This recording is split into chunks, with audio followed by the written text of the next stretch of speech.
Sumao dito siya guys.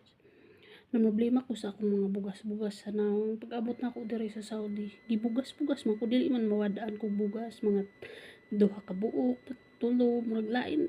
Tapos itom siya og ulat. Mo to nga sige kog pa-research sa kuan kung unsa jud maayo gamiton. Mahadlok na ko mo gamit anang mga Rejuve nga toner guys. Mahal po diri kaayo mo to nga. Nakita siya nako skin oil kay Brator man ni siya. So mao to nga nanundog ko kay maka-dry man daw ni siya, makakuan man kuno ni puti ko na siya ulat sa mga bugas-bugas. Ako gisulayan ang ihalo day ani siya guys. Miss Mark Loves. Tapos kuan ibabad mo siya. Hayaan mo lang siya daw pag mahurot siya ka nakababad gamiton. Pila pa lang kaadlaw gani guys nagamit ko ni hayag ako na murasag na nihiyang ko. Kay hiyang-hiyang ra man gud ni siya guys. Hiyang-hiyang ramang gud siya katong sensitive og mga panit.